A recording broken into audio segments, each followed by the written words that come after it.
morning, everyone. Welcome to tonight's regular board meeting for the Greater Clark County Schools. If you could please, Renee, please show up, remember present. If you would join us in the Pledge of Allegiance. I pledge allegiance to the flag of the United States of America and to the republic for which it stands, one nation, under God, indivisible, with liberty and justice for all.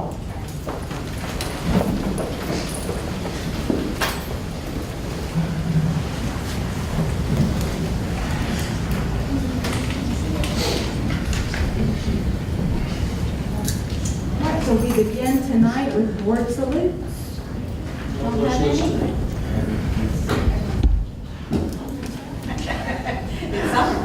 any? Well, we'll be back in August. So then we would move to the approval of tonight's agenda. Need a second?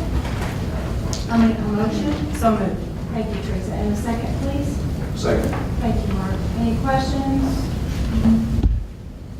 All in favor of approving tonight's agenda as presented, please raise your right hand and say aye. Aye. All right, next we have minutes from the previous meetings.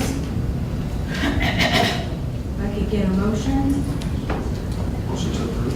Thank you, sir. And a second, please. Thank you. Any questions, comments? All in favor, please raise your hand and say aye. Aye. Aye. And opposed? And an abstention. All right. So then we come across public comments on tonight's agenda items. We have 6 scheduled speakers. Is that right? Thank you. Okay, so just a few words before we get started. For those of you that are speaking, just again, a reminder that you have 3 minutes in which to share your message with us. At about 2.5 minutes, you will hear a buzzer from Renee's side of the table. That's just an indicator to let you know you have about 30 seconds left. If you would, please do not disparage any individual board member, staff member, if you have a complaint, but rather refer to the board, GCCS, admin in general. That would be greatly appreciated. And then also, I would ask that whether you agree or disagree with the speaker and their opinion, that you would be respectful of them and the fact that they've stood up here before everyone, which takes a lot of courage to share their opinion. So I greatly appreciate that as well. So our first speaker is Donna Spence.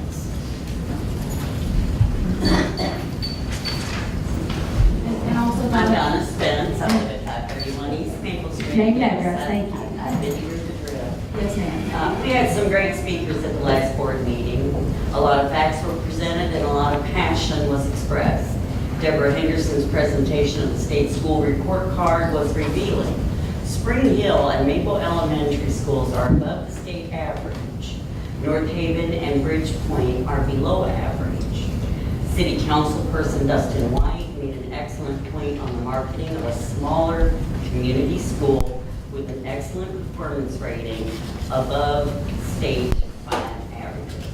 Instead of closing down high-performing schools because of utilization, make them magnet schools.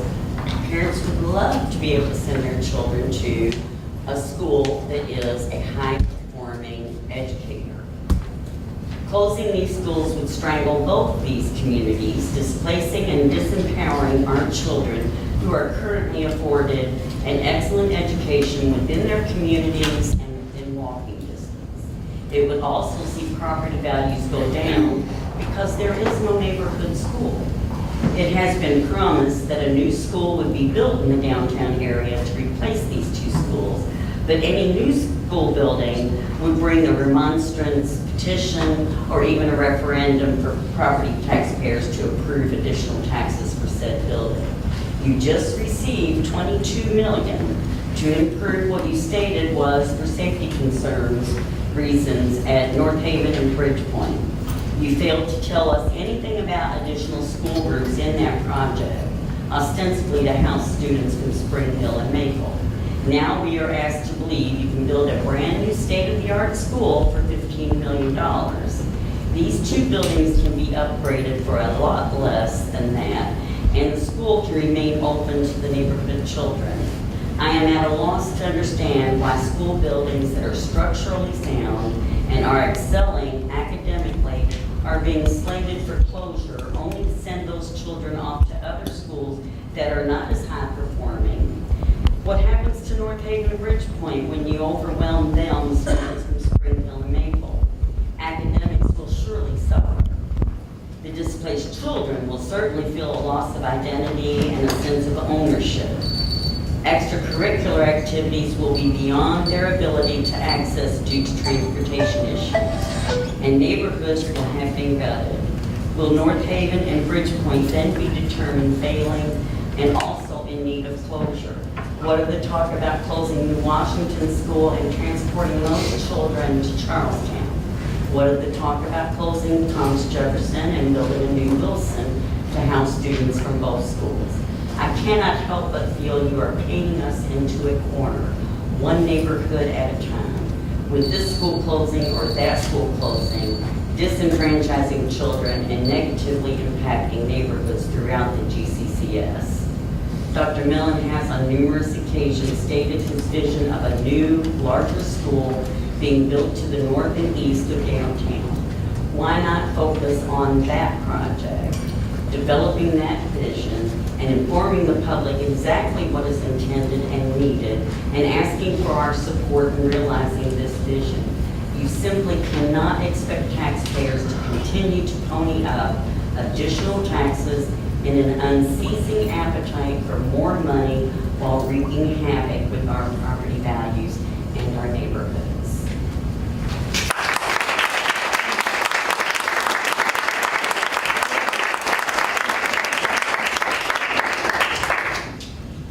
And just a reminder, please try to stick to your 3 minutes. Next is Ed Seaver.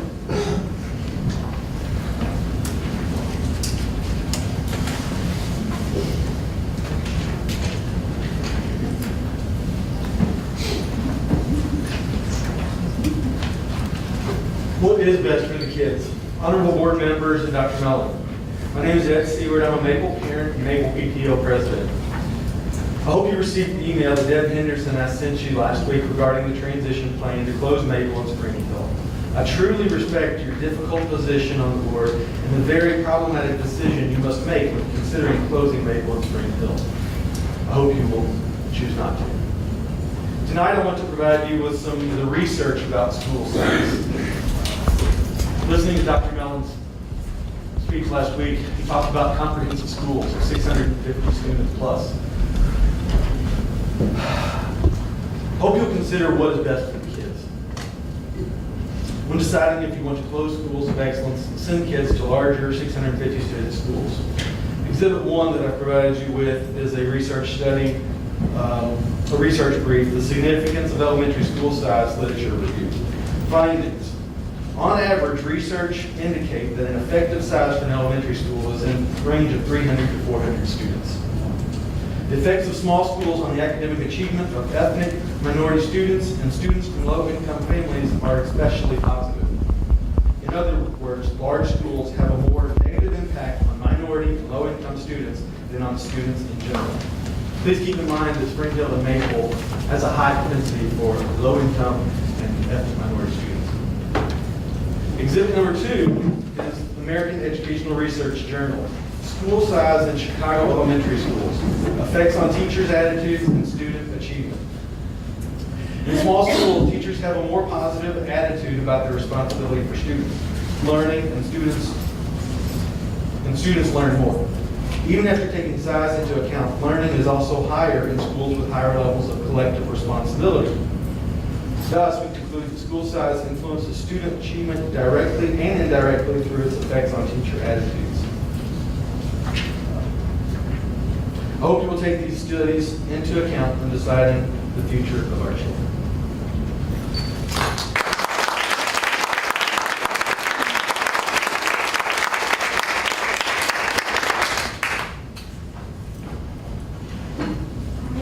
is Wendy Shepherd.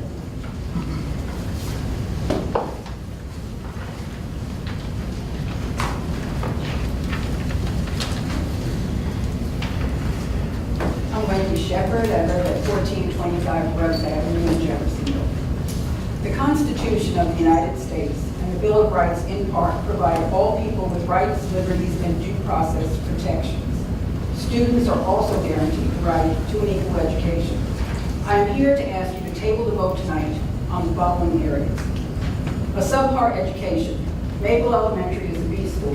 They will be moved to Bridgepoint, designated a focus school by the state, and this school would have a D rating if not for being held harmless by the Department of Ed. This would not be an equal education that other students in the district receive. Bring Bridgepoint students to Maple, give them an equal education. Overcrowded classrooms.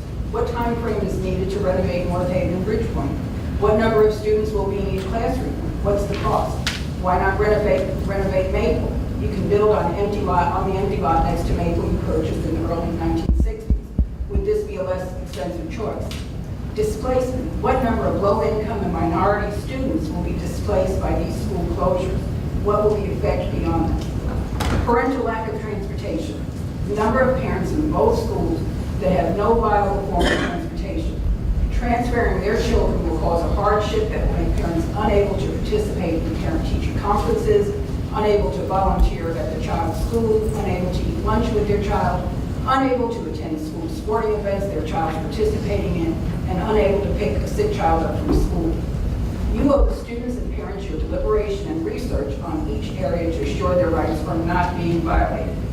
I encourage you to put forth a motion to delay this vote until you may collect data and deliberate on the aforementioned areas.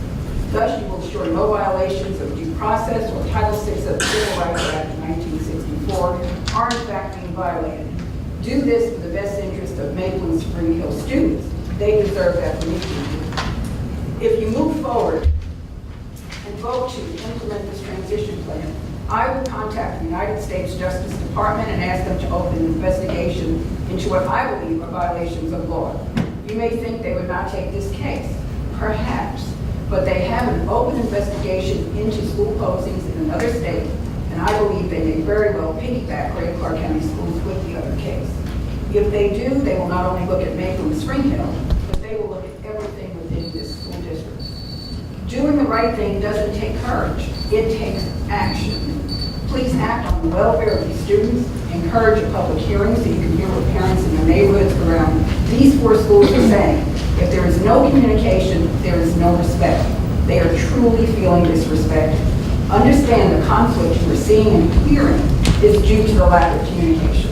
Thank you again for your attention.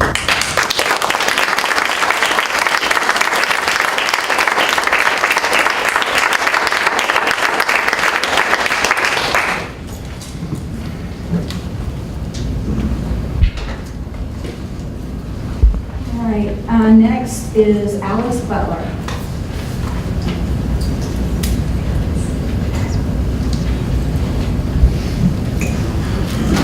Alice Butler, 1773 Summerlin Place.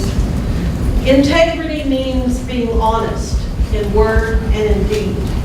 Making ethical decisions is a key component of being an honest and trusted leader. Ask yourself, have you got ethics? John Wooden said, there is no pillow as soft as a clear conscience.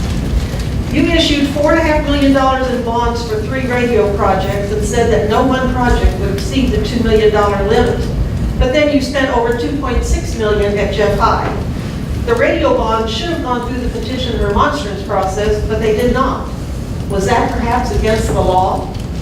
You hired an outside consultant as part of the consent agenda. No name, no contract, no discussion, paid him $50,000 of our taxpayer dollars up front because our tax dollars cannot be used to promote a referendum after the board votes on it. Did you deceive us and manipulate the law? In April of 16, you tried to artificially divide 3 open concept projects to avoid the petition process. But this time, the state stepped in and said, no, you cannot circumvent the law. You told us it would cost $800,000 to renovate Jeff High's auditorium, but spent over $1.3 million. You told us it would cost $250,000 for the Marshall Center, but spent twice that. Then you told us you needed $22 million to enclose 3 open concept schools for student safety. But you told no one during that petition that part of the money was to build classrooms in order to close Spring Hill. Many people felt deceived. Where was your honesty? In these examples, you may have gained what you wanted in the moment, but it came at an incredibly high price. You lost the public's trust. Success without integrity is failure. Now you want to close 2 schools and spend $15 million to build a new one. How much will really be saved by closing these schools? No one has seen any hard evidence that even a nickel will be saved. And what about the millions you're spending on the old auto auction property? How can we afford that when we must close schools? We don't need a conference center. Shouldn't the children come first? Where are your priorities? How many more bonds do you plan to issue? How many more schools do you plan to close? How are we to believe any of your numbers? Where is the transparency? You took an oath to uphold the laws of Indiana, but who holds you accountable if you break those laws? Do you have the courage to hold each other and the administration accountable? Well, 4 of you have the integrity to do what's right tonight. Keep Maple and Spring Hill open. Renovate these great schools. Redistrict if need be. But stop this nonsense and start regaining the trust of the people who elected you. Show us that integrity really does matter. Ask yourself, have you got ethics?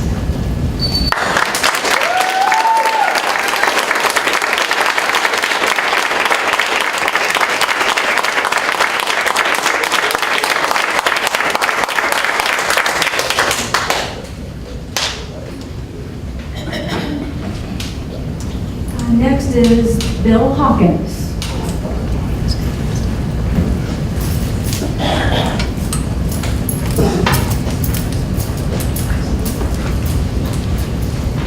Good evening, board. Thank you. My name is Bill Hawkins. I live at 404 Bell Street, Bethlehem, Indiana. I'm within the Clark County School District. There are a lot of people sitting out here and in the community that are really upset with Dr. Mellon. And the problem is, he's really not the problem. He's not the one that they should be upset with. Dr. Mellon can do nothing, absolutely nothing, without your permission, without your direction. You see right there on the board and the monitor behind you. This agenda is going to deal with some of the things that you're going to give him permission for tonight, to spend money, possibly to bring on new bus routes, to even lay off our employees. That all goes through you. You make those decisions. You control Dr. Mellon. You control the administration. If the administration is doing something, it's by your design.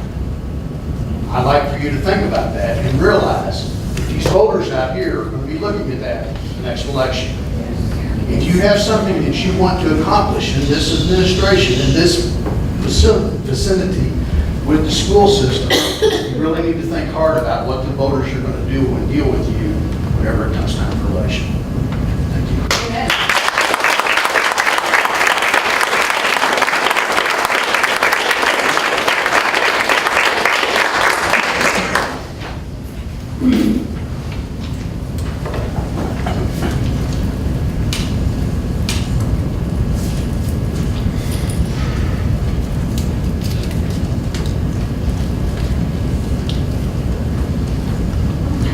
I believe the sixth and, there we go. The sixth and final speaker is Kelly Dattilo.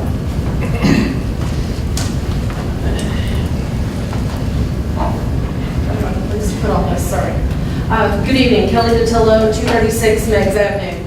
I've spent the last 10 years teaching in a school district across the river, in a school that is 90+% free and reduced lunch, qualifies as Title I, and has been labeled a priority school.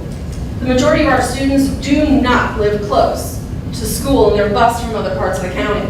My experience is not entirely different from a teacher in GCCS. We both have students in poverty. Sometimes there's a gap in their learning. And if the elementary transition plan goes through without a new downtown school being built, many students will no longer live near their schools. I'm here tonight to demand from the superintendent and the school board assurances that Jeffersonville will keep a downtown school.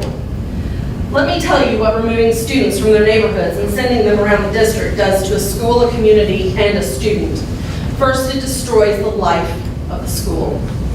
No longer do students stay after to play, get help, or attend games. They have to get a bus home, especially students in poverty whose parents work and/or do not have reliable transportation. This lack of involvement reduces the community feel of the building. The parents and students do not feel ties to the school and often do not show up for PTA events, games, conferences, etc. The impact on students is even more detrimental. They feel a sense of disconnect. It's a place they go every day, but nothing more. Absenteeism increases and grades go down when students don't feel connected to a community of people whose sole purpose is to help and support them. The idea was presented to close 2 downtown neighborhood schools in favor of a larger, newer building. This new school is projected to cost upwards of $15 million, and while I do not agree that newer and bigger is always better, it is essential that our community has a school downtown. If there is $15 million available, why not upgrade these schools and be done with the issue? These schools you're voting to close are the lifeblood of the communities they serve. Living downtown for the last 25 years, I have seen firsthand a resurgence of young people and families in the area. The biggest draw is a good neighborhood school, like we have at Maple and Spring Hill. As presented 2 weeks ago using data from the school report cards, Spring Hill and Maple are outperforming other schools in this district. Why consolidate and uproot these students for the chance, according to the elementary transition plan, to have equitable services and opportunities? They seem to be doing just fine as they are. However, to be informed, I did some research, and according to Berry and West in their book, Growing Pains, the School Consolidation Movement and Student Outcomes, with regards to student achievement, consolidation was generally negative.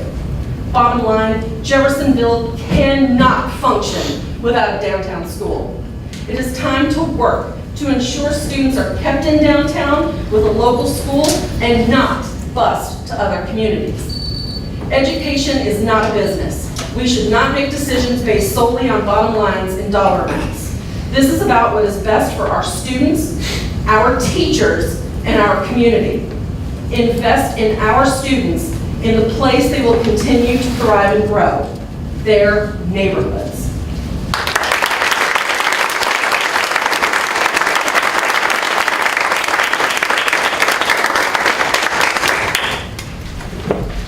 Thank you to everyone who spoke before us tonight. Next is the consent agenda.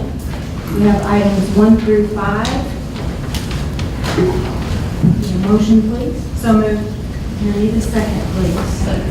Thank you. The consent item for personnel. Our consent item.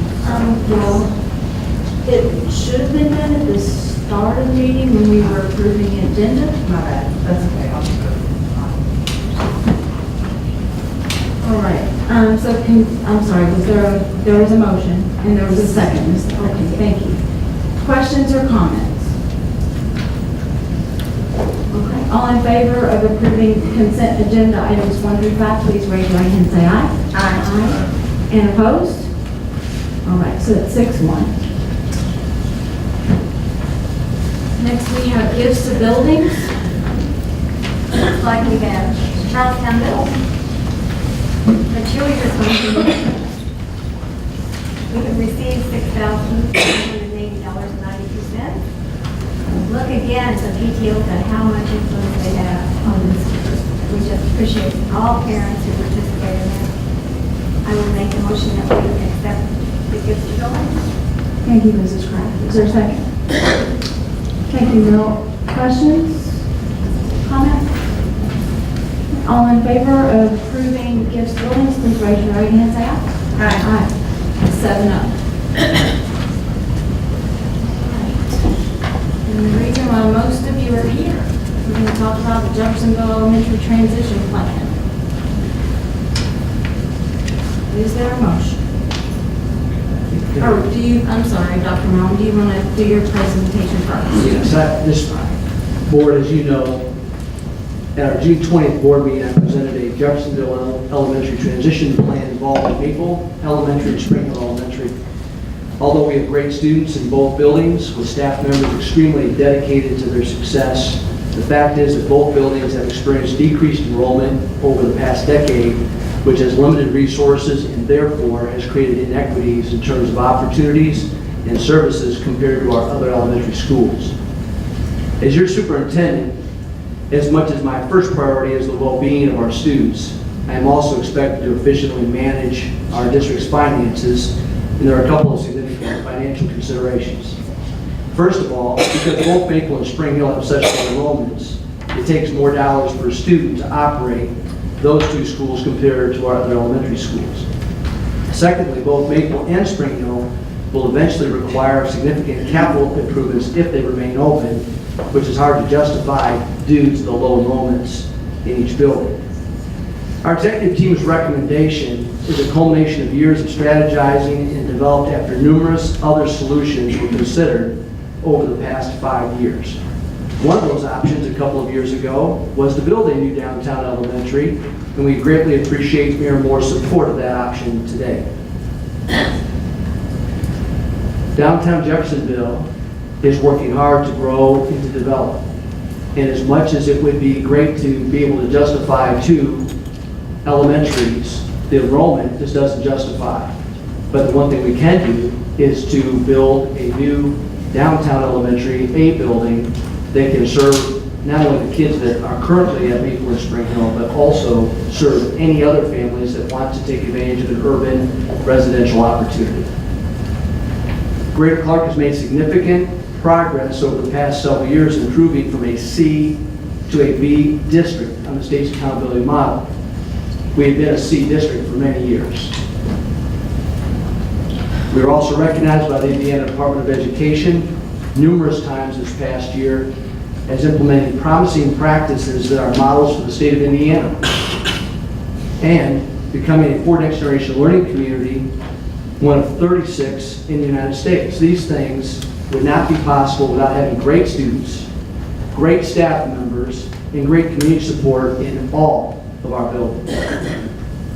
Although I understand the emotional difficulty in closing schools, our executive team believes transitioning our Maple and Spring Hill students to a new setting will provide great opportunities for them. I can assure you that our central office and building level administrators will work with our teachers and staff members to make the transition as smooth and successful as possible for our Maple and Spring Hill students, parents, and staff. Therefore, I recommend approval of our executive team's Jeffersonville Elementary Transition Plan that will commit the district to partner with the City of Jeffersonville and Mayor Moore to identify a site, determine the costs, and secure the community support necessary to build a new elementary school in downtown Jeffersonville. If the effort is successful, Maple and Spring Hill students will transition to the new downtown elementary school as early as the 2019-20 school year. However, if the effort to build a downtown elementary is unsuccessful by the spring of 2018, Maple Elementary students will transition to Bridgepoint Elementary, and Spring Hill Elementary students will transition to North Haven Elementary as early as the 18-19 school year. For that is the recommendation that I bring before you tonight.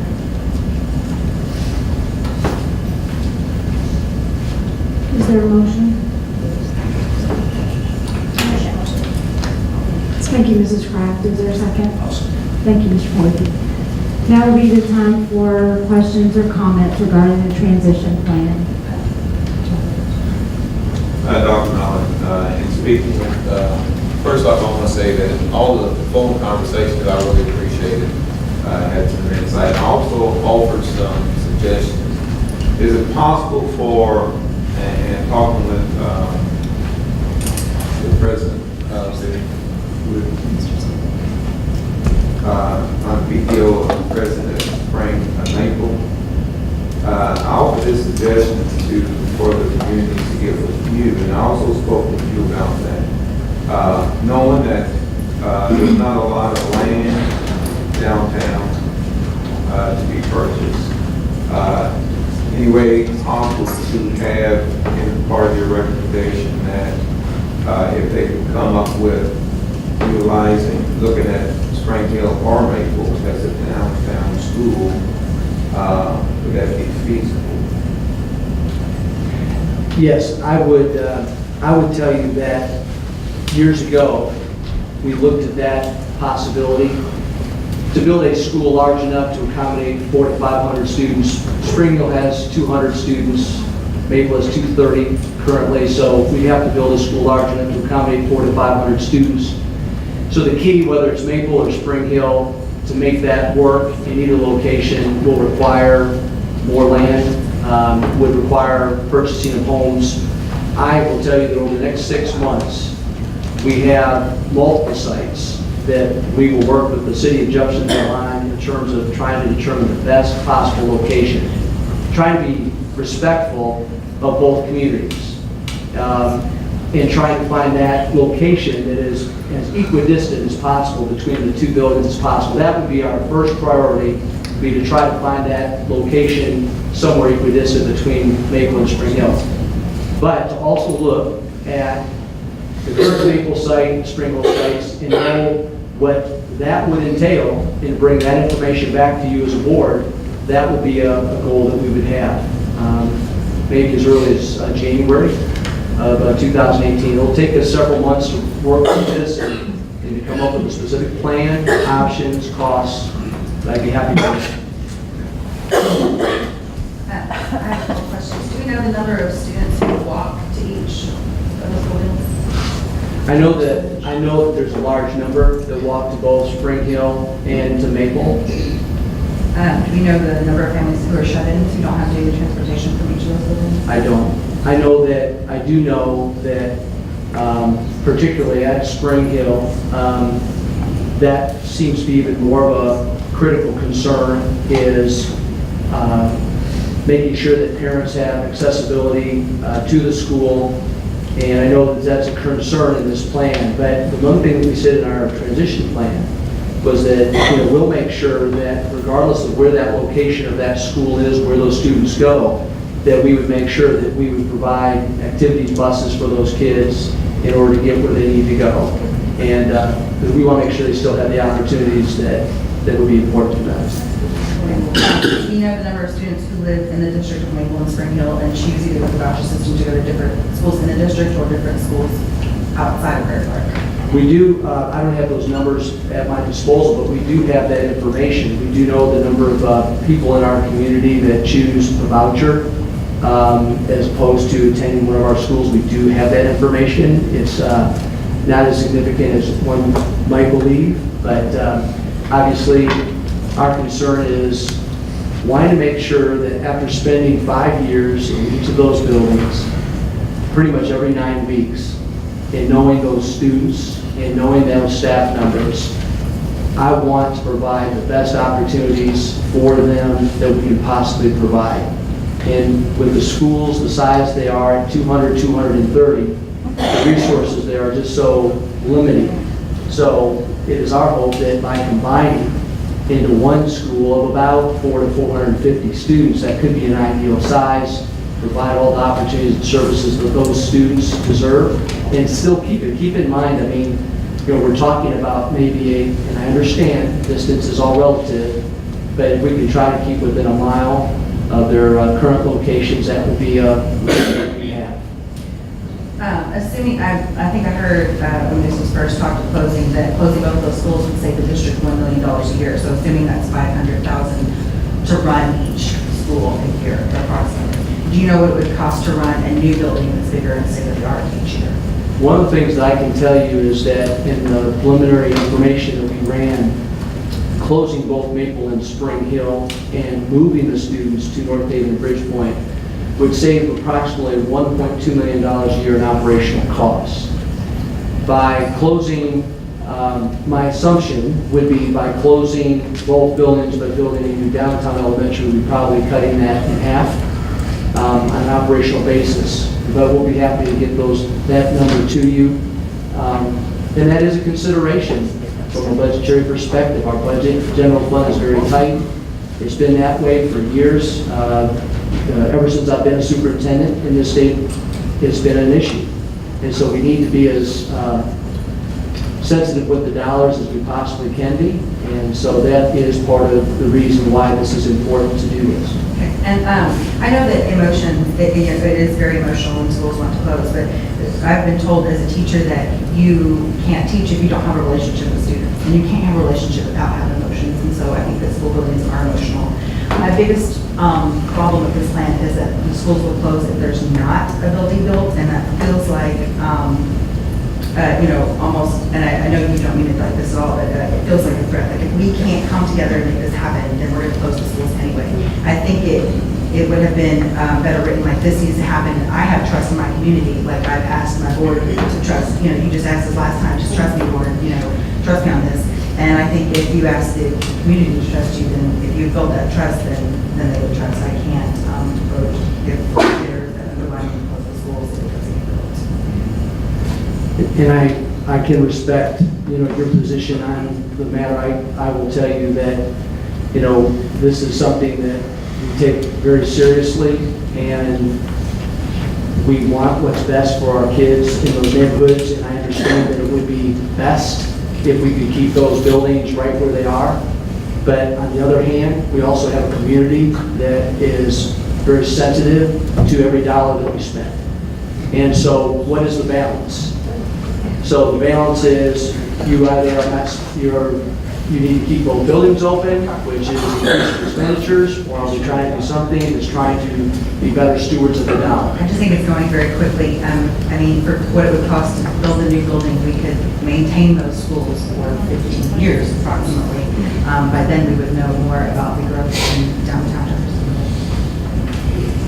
Maybe just putting it off, with the imminent closing, even just putting it off a year, we would know more with the new development going in Jeffersonville and the new HUD approach to the apartments that are currently vacant and have been vacant for a while. I think that's why we looked hard at the trends over the last 10 years.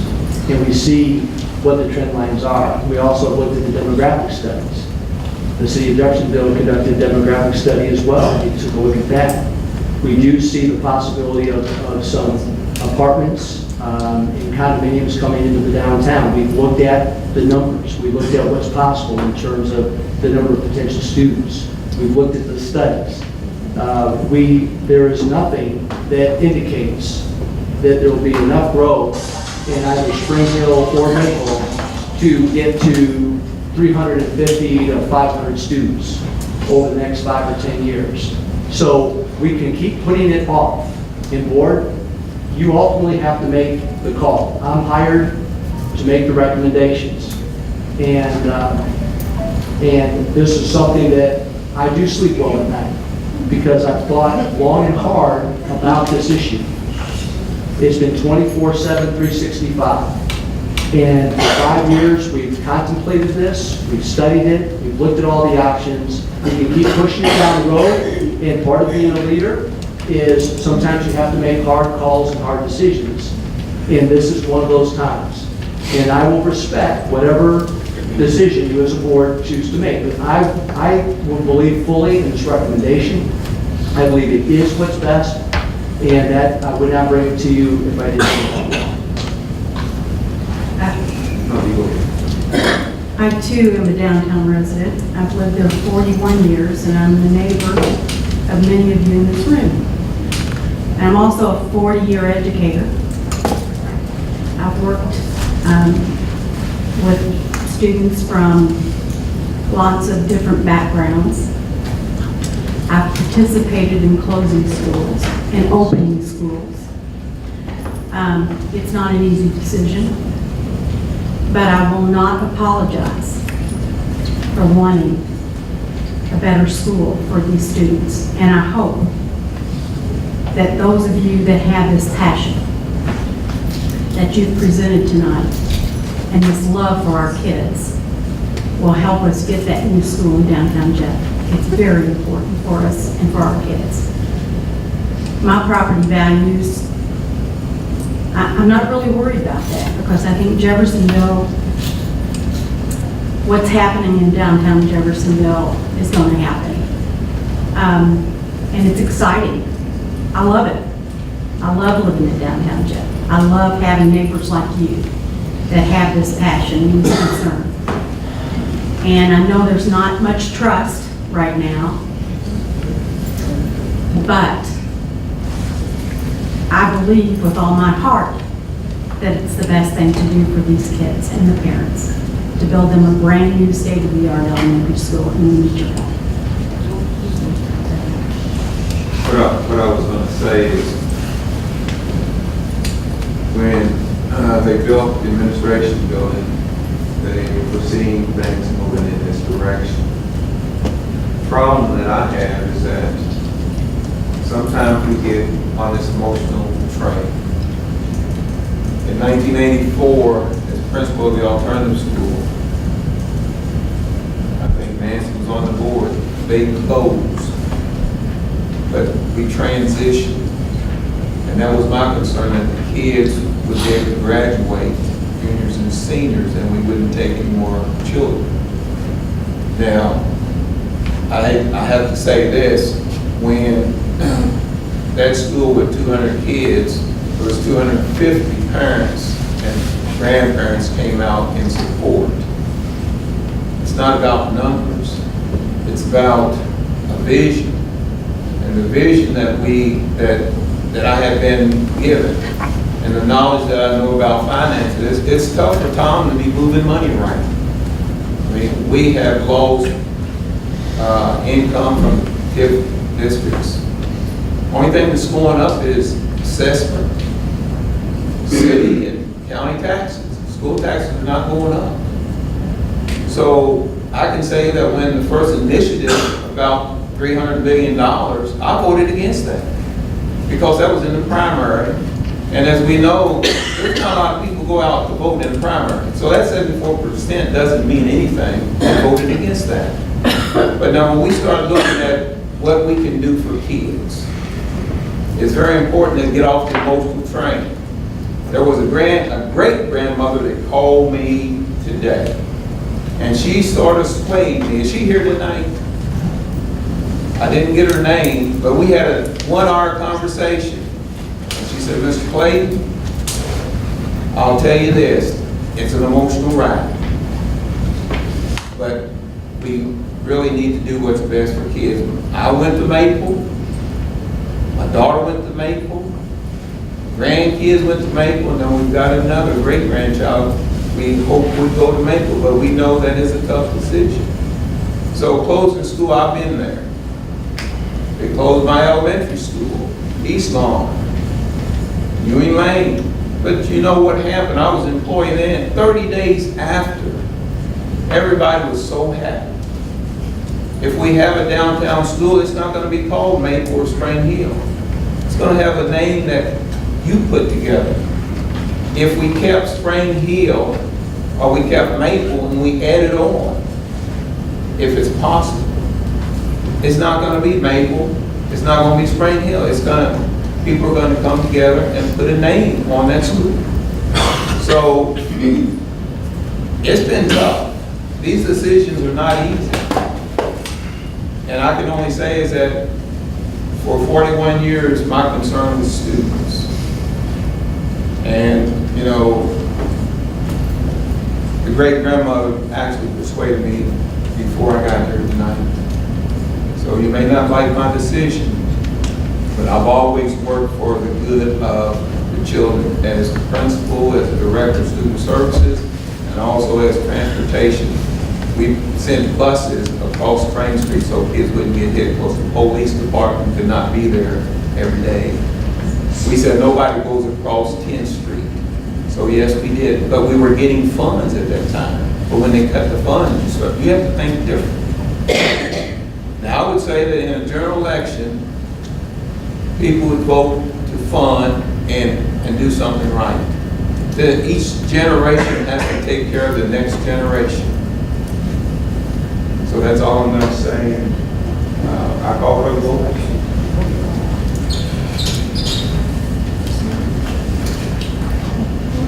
That means no one else can comment. Oh, I'm sorry. You go like that?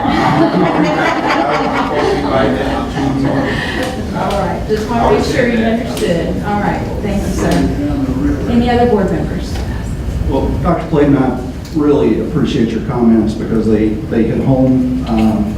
I too have gone through that situation. I had two little blonde-haired girls in the second and third grade that attended East Lawn, and neighborhood school, by the way.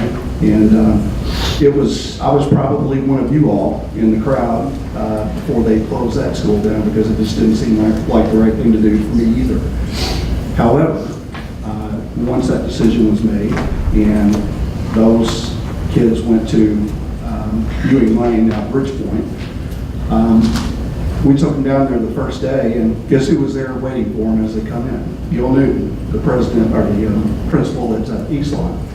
Made those kids feel like it was their school from day one.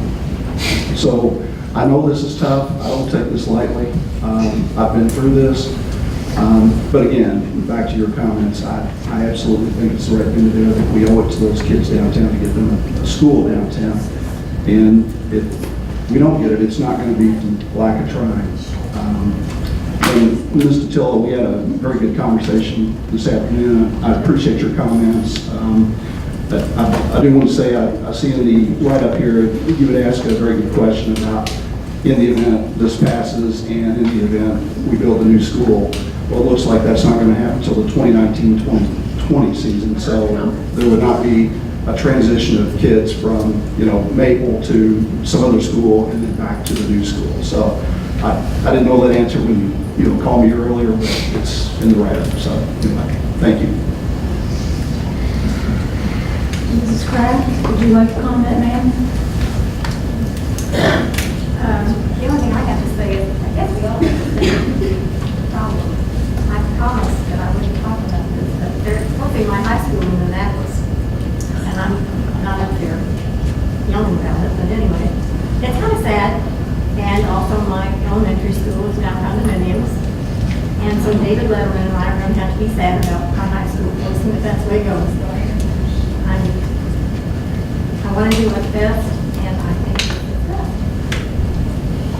And I do sleep well at night, Alice. Thank you. Ms. Dolman? Will you pull your microphone closer to you, Teresa, so you'll be on record? I taught school for 38 years. Was going to teach for 40, but took a change and went to 38. But I'm going to start with Mr. Hawkins, I think it is. I started in Bethlehem. My first teacher was in Bethlehem. I was there for 1 year. Then I had to go to a town called Otto. Really easy to remember. It was O-T-T-O or O-T-T-O. You could spell it either way you want. So I was there from 2nd grade until 7th grade. And then that shut down, and I went to New Washington. And that's how I graduated. And I pray to God that we can hopefully keep New Washington the way it is. But whatever it is, we're here for kids. If it means we have to close something to get kids at a better place, that's what I'm here for. I'm here for kids. And if it means that I have to have a lot of people that hate me because I don't think they're doing enough for the kids, then I'll have to let those people hate me.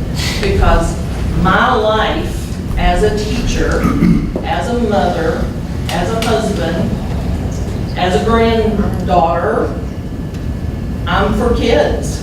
And it's constant. It's not just kids for 5 years, it's not kids for 10 years, it's kids for every year. We need our kids to be the very best that this world has for our children. And if it means that we have to change these kids every single day, every month, every year, we have to do that. Because that's what kids are for. We have to know that our kids are learning every day and getting the opportunity every day to do the very best that we could. I lived in Bethlehem for the first year. I learned a lot in the first year of Bethlehem. I learned a lot in every school that I was in. But it's never going to be empty. School has to be done every day for every child in this world. And it's got to be every day. And if it means that we have to do some things that are different to make it better for the kids, then by golly, we got to do that. Because it's the kids that we're working for now. I was a kid at one time. My kid day is over. I'm a grandparent.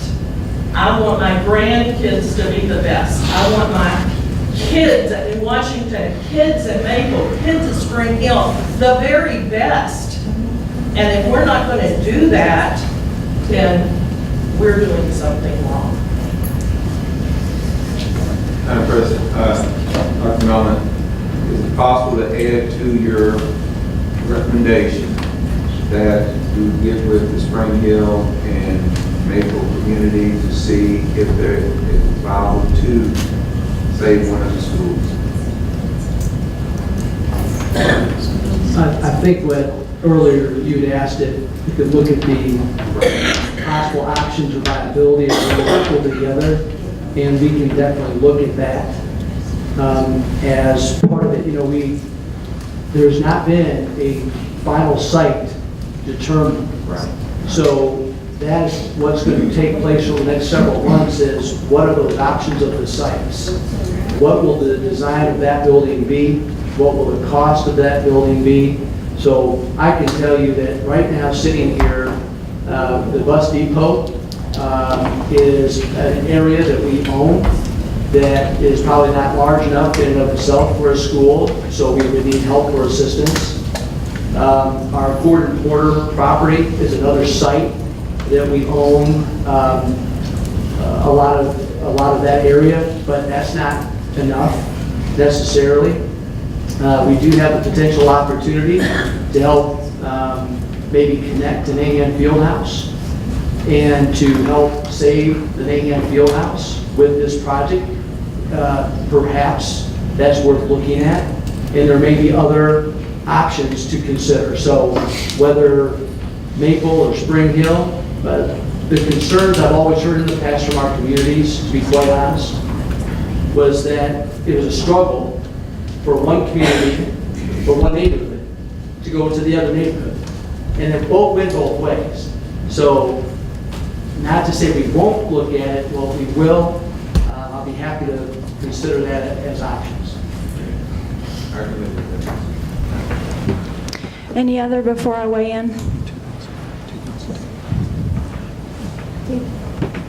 We've been working on this since 2010, not just with Dr. Millman, because Dr. Dashner did the same thing. Correct. So we've known for a very long time we need to do this. It's just that I guess we weren't brave enough to take the abuse that we've taken. Nancy, they can't She hear said she's not brave enough to take the abuse that she's been given. No. you. That's not what she said. I'm sorry. We need They to- haven't been brave We need to enough. let her speak for herself. Thank you. Speak into the mic. Mrs. Kraft. I just said, we dealt with this with Dr. Dashner. It has never been a happy feeling, but we know we're doing the right thing, and at that time, we tried to do the right thing, and we backed off of it. This time, we need to really think about it again, but that's a long time to debate the same thing over and over. And these children ultimately will be with kids at Parkview and kids at River Valley and kids at Jeff High, and it won't be like it is all at Spring Hill and all at Maple. It's going to be bigger. The world's bigger than that, and this is a good opportunity for them to get used to that. Do you mind if I just add one more thing? I will tell you that for an elementary school student, the world is their teacher. It's a classroom with their teacher. That's their world.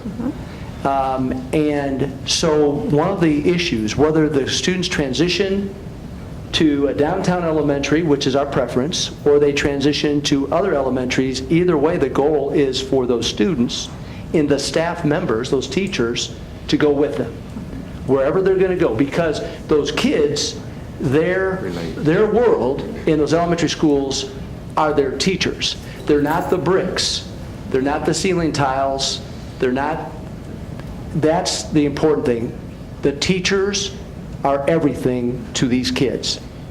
So no matter where we move these kids, that is a priority, is to move them with the familiar faces that they have in those buildings, because those staff members at Maple and Spring Hill, they love their kids.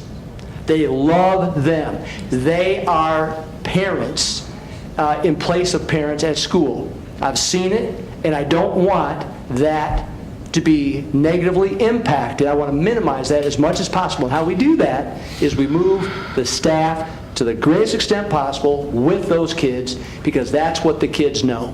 And that's what it should be about. It should be about our kids. So I promise, board, that that will be an important part of what we do in the next several months. Any other comments? Okay. So I just would like to add in, a lot of you don't know me. Some of you have never sat down and had a conversation with me. So you probably don't know where I grew up. I grew up in an area very, very similar to Maple community neighborhood. And I know that if it weren't for my education, I'd be living a very different life. If it weren't for having an opportunity to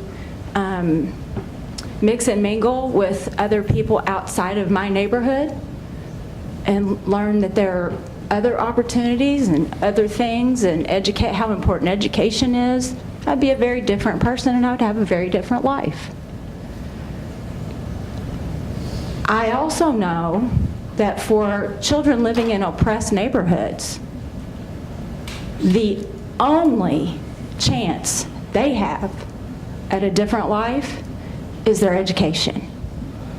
That's it. And we owe it to them to give them the absolute best education. That's not happening right now. Excuse me. Excuse me. Please don't be disrespectful. So, in my opinion,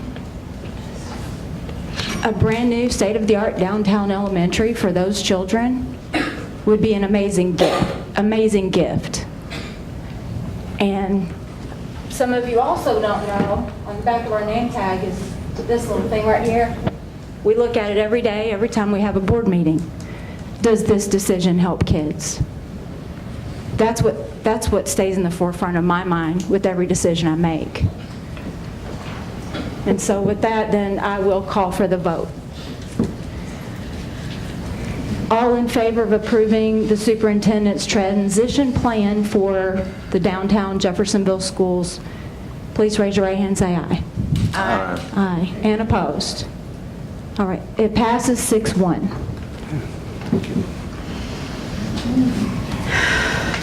Next on the agenda is the 2017-20 Juvenile Detention Center Agreement.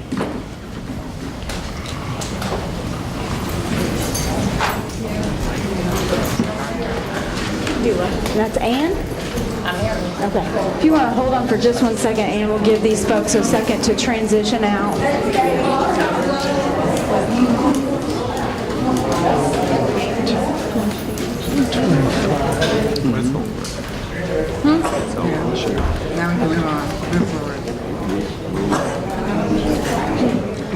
Got all your stuff. Right.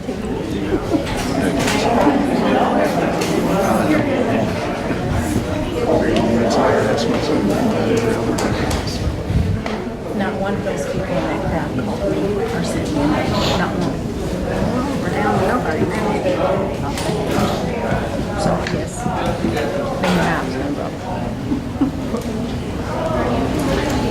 Thank you for your patience. Ms. Schneff. Okay, thank you very much. I'm here to ask you to renew our agreement with the 3 or the 5 now school districts, juvenile detention center. This is a continuation of having a teacher at the juvenile detention center. We pair with Harrison County, Floyd County, West Clark, Clarksville, and Greater Clark in order to provide that teacher. We pay for that teacher jointly, and we keep track of every student that is there and where they live, what their district is, and then we bill back the cost to each district. All the corporations get the same agreement, and they'll sign it, and then we'll keep track of that. Is there a motion? So moved. Is there a second? A second. Any questions or comments? All in favor, please raise your hand and say aye. Aye. Thank you. Thank you. And then, and also you have the 2017-18 Loretta Brody Consulting Services contract. Yes. Loretta Brody has been a long-term employee. Brody, it's okay. Has been a long-term employee with us. She retired a few years back, and we asked her to come back to us, and she was rehired on a half-time basis, and then she resigned that position, and I asked her to come back at least for some hours with us. Any of you that know Loretta know that she has some very unique skills in terms of her work with, especially with middle school age children, but also with all of our transitional programs for our very severely involved kids in terms of helping them to get jobs out in the community. And we had a great deal of success with that this year. So we are asking her to come back at a cheaper price, actually. She will work the same amount of hours, but she will actually make about $6,000 less. I hope she's not listening. And we will not be paying any benefits or insurance for her.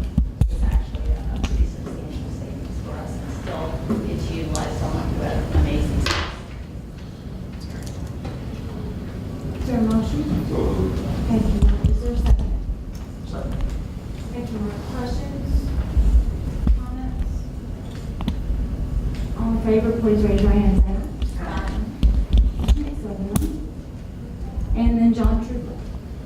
This is another contract for services. John, again, has retired from us. He came back on a half-time basis because he has a specialized skill in terms of orientation and mobility training for students who are visually impaired or blind. He has now actually reached Social Security age, so he is still willing to do a few hours with us in order to provide those orientation skills. It's hard to find anybody that can do those and do them as well as John can. So we're asking to employ him not to exceed $15,600 for the next school year. So moved. Somebody else. I'm in the room. Second. Thank you, Mrs. Kraft. Is there a question or comment? All in favor, please raise your right hand and say aye. Thank you.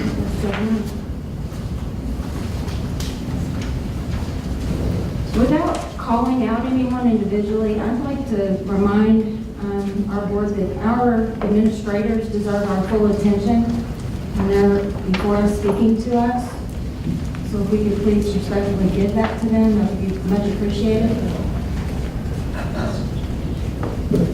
Next, we have an approval of an insurance consultant contract. Is there anybody who left their glasses? Oh, that was me.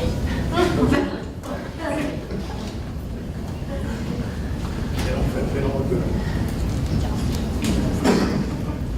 Good evening, board. Greater Clark County Schools has had a good relationship with Assured Partners, formerly Louise Wiggins, and they have been our agent of record for several years. We still have them as our agent of record for our property and casualty insurance, but we have them now as an insurance consultant over the last 3 or 4 years that we've been with them.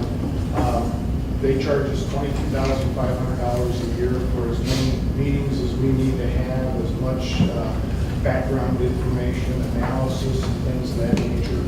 So this is their annual contract. We're asking to renew it at $22,500, and this will come out of the insurance, it'll come out of the general fund, but it's something we've done the last 4 years. So with your permission, we hire these for another year.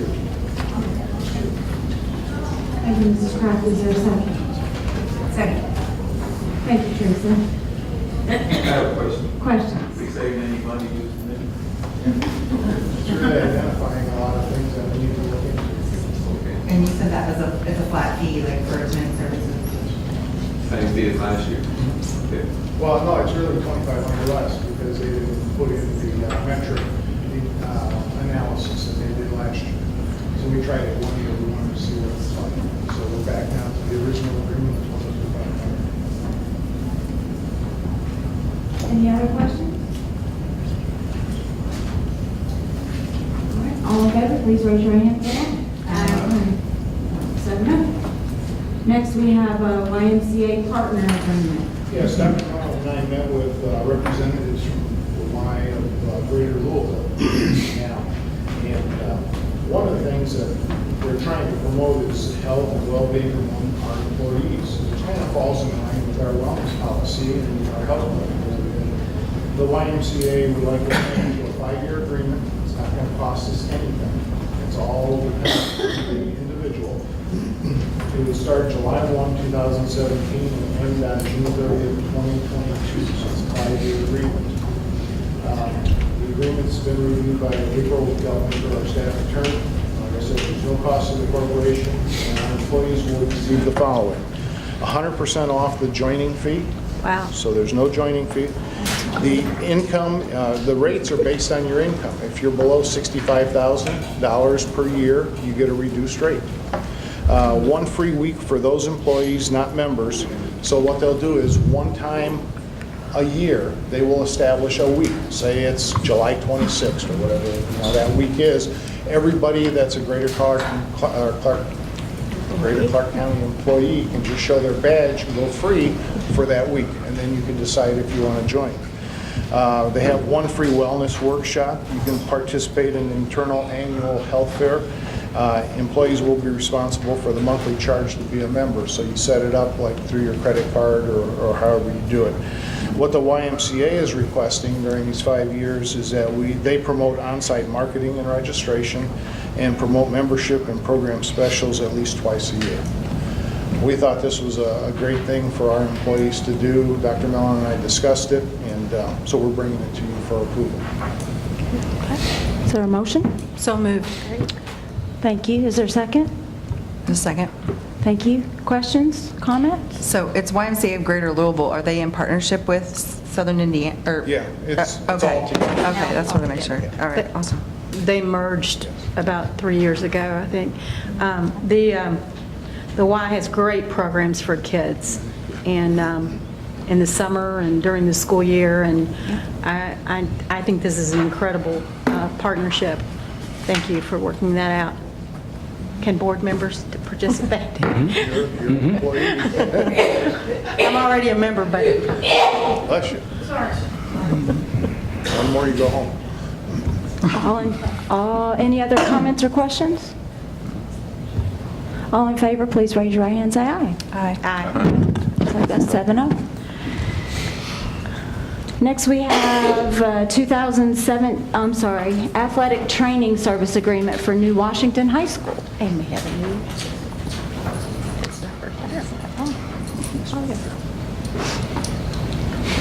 Good evening. This is your first recommendation, so make it good. I'll do my best. None felt. At the last meeting that we had, you approved the athletic training service agreement for both Charlestown and Jeffersonville high schools. And tonight I'm bringing you the training services agreement for New Washington. Randy Burton will be providing the services at New Washington High School. This is simply an agreement that is a renewal of the program that was provided last year. April Geltmaker has also reviewed this contract. And so at this time, the superintendent recommends the approval of the athletic training services agreement with Randy Burton for New Washington High School. Thank Motion you. to approve. Thank you, Mark. Is there a second? Thank you, Teresa. Any questions or comments? He's been with us a long time, so. Yeah, Randy's been doing this, I've been on the board 9 years, at least that long. I've never even heard not one complaint. So, Really? I think he does a great job. Any other questions, comments? All right, all in favor, please raise your hand, say aye. Aye. That's 7-0. All right. E-learning conference speaker contracts. Nope. Elementary handbook. Did I skip something? Elementary handbook. Sorry, 1718, elementary handbook. Good evening, Board.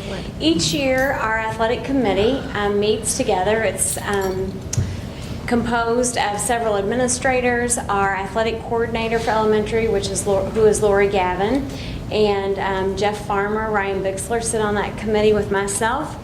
And after every season, we reflect, how did it go? What kinds of changes or adaptations do we need to make to improve our programming for our students? And then at the end of the year, we revise and update our handbook to prepare for the following year. So this year, the changes that were made due to the reconfiguration of our Charlestown schools, we had to really think about how that was going to transition. And so we've made a change and really did a lot of work to think about how this is going to work. So they will have 2 teams, a blue and a white team for all sports. There was a feeling that we really wanted to try to increase the number of participants who could run on the cross-country teams. So we increased that from 12 to 13. And you're probably wondering, well, why just one more? But in the overall field, that's additional 12 more students, so it increases from 144 to 156. Because they want to give as many children opportunities that they feel like is a reasonable amount that they can monitor during the course. Basketball cheerleading tryout dates have been added. That was new this year, and that will take place the week of September 18th. And we also added boys as participants in the volleyball program and girls as eligible participants in the wrestling program this year. So not many changes, but those were highlighted for you as well. All right, is there a motion? I so moved. And is there a second? Second. Thank you. Questions or comments? All in favor, raise your right hand, say aye. Aye. That's 7-0. Thank you. All right. Next is e-learning conference speaker contracts. Right, we have the last of the 3 contracts for the e-learning conference, our spotlight speakers. Each of them are paid $1,500 through our e-learning grant. A couple of these have been with us before, so well received and are coming back. The first one's Dr. Robert Dillon, and his breakout session will focus on brain research. Josh Stumpenhorst will focus on coding with students. And then finally, Amber Tiemann uses social media, especially Twitter, and her breakout session will focus on that. So if you approve those, then that will be the remainder of our outside speakers. Is there a motion? So moved. Thank you. Is there a second? I'll second. Thank you. Questions or comments? All in favor, please raise your right hand, say aye. Aye. That's 7-0. Thank you. And looks like last on the action agenda is a videographer contract. Board, if you remember, in October of 16, Daniel Parrish left us for another position in another city.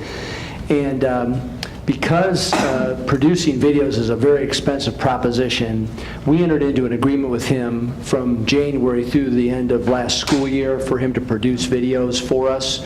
The cost was far less than anything we could have had with a local production house. We also had him help us with website design and services. We're at a point now where we are looking to simply focus on Daniel, continue to contract with him to produce a number of videos for our school system. They've been very well received. You can see that it's it'd be for 12 months from July 1 through June 30th of 18. It's at $100 per hour, won't exceed $25,000. We were paying him under his former salary almost twice that. So, and I think in fact we've spent far less than that with him, but that just gives you a maximum potential cost.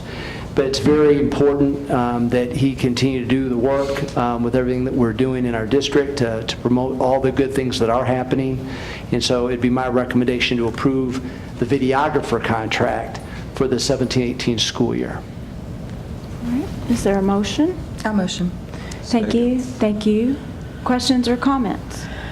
Daniel's a very talented young man. I'm glad he's agreed to do this again. Hard shoes to fill, that's for sure. We can't find anyone locally at that price point with the No. quality that we're getting. So we'll continue to search, but we can't find that individual yet. He's very talented. Any other? All right. All in favor, please raise your right hand and say aye. Aye. All right, board, at this time then, we would take any reports or requests. Dr. Clayton? None. Ms. Hutchinson? Mrs. Zolman? All right, Mrs. Kraft? Thank you. Mr. Pape? No.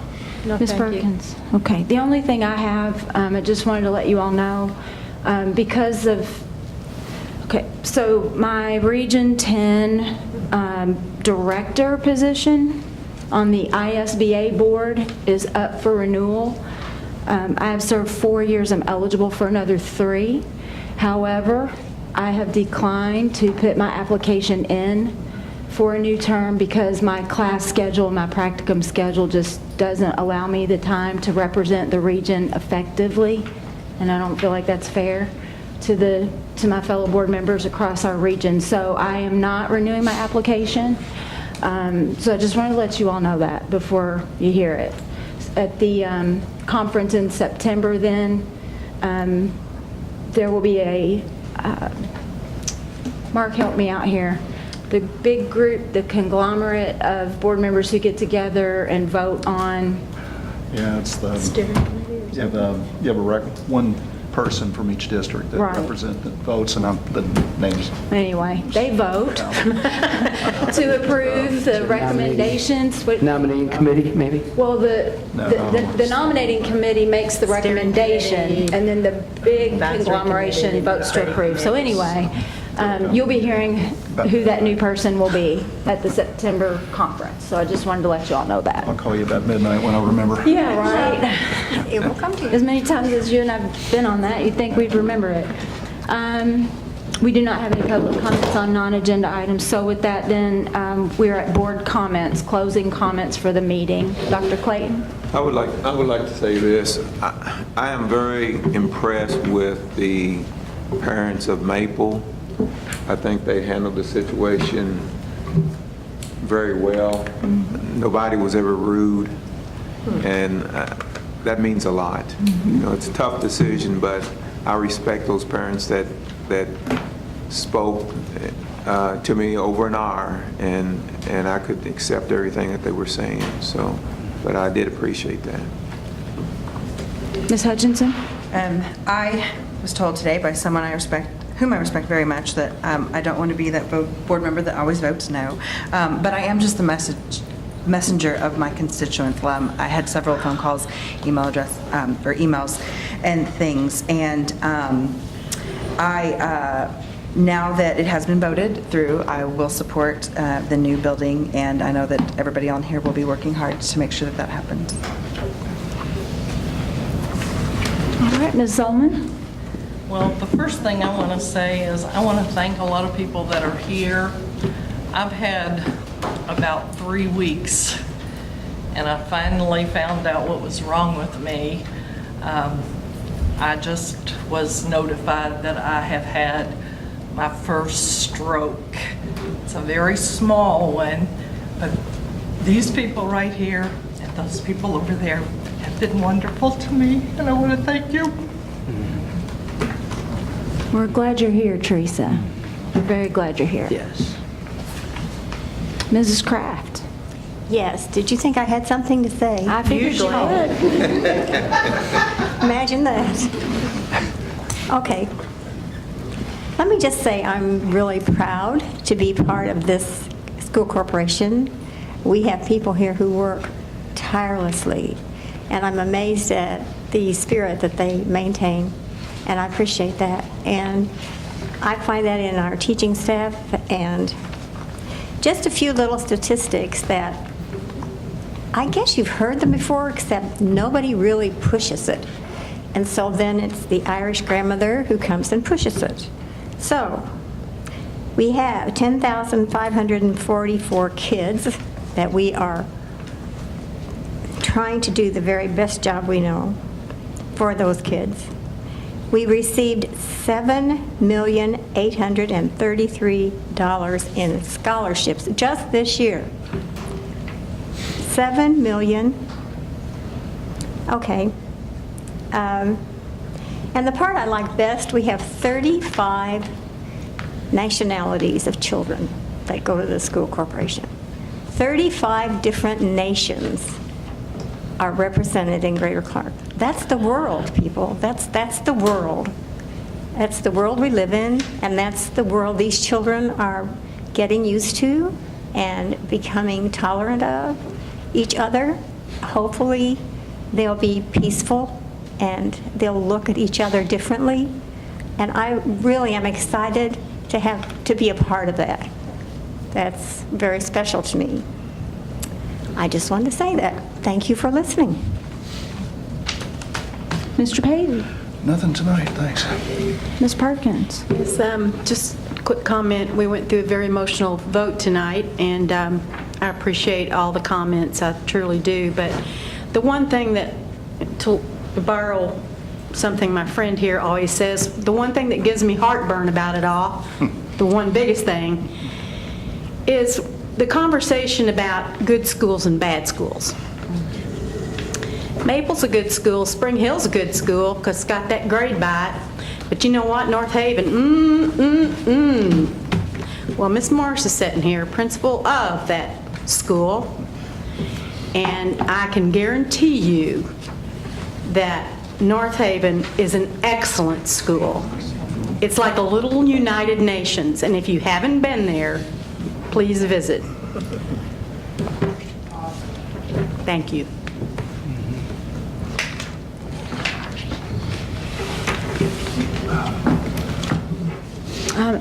I'm tapped out.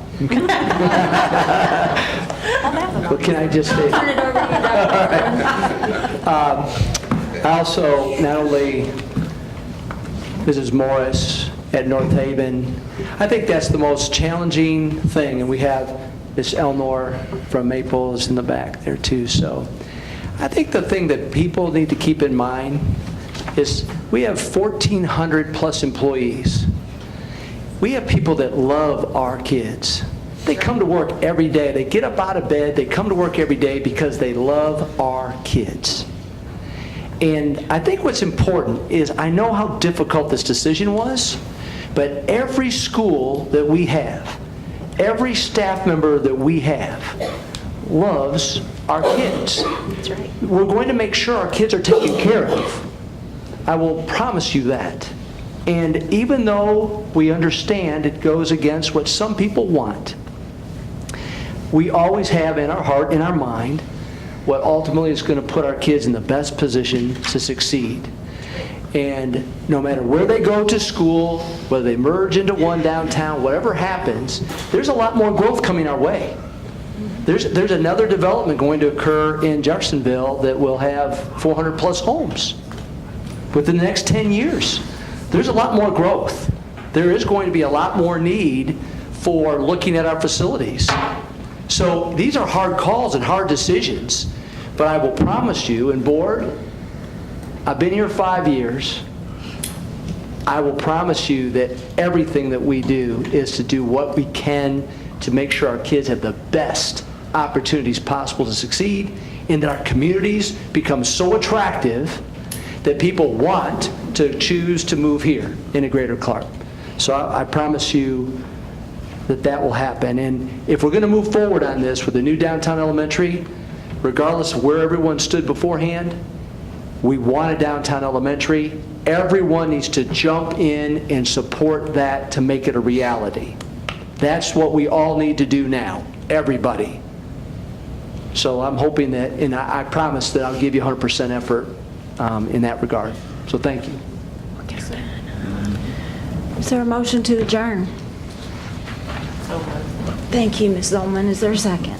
Second. Thank you, Mark. Questions or comments? All in favor of adjournment, please raise your right hand and say aye. Aye. Good night.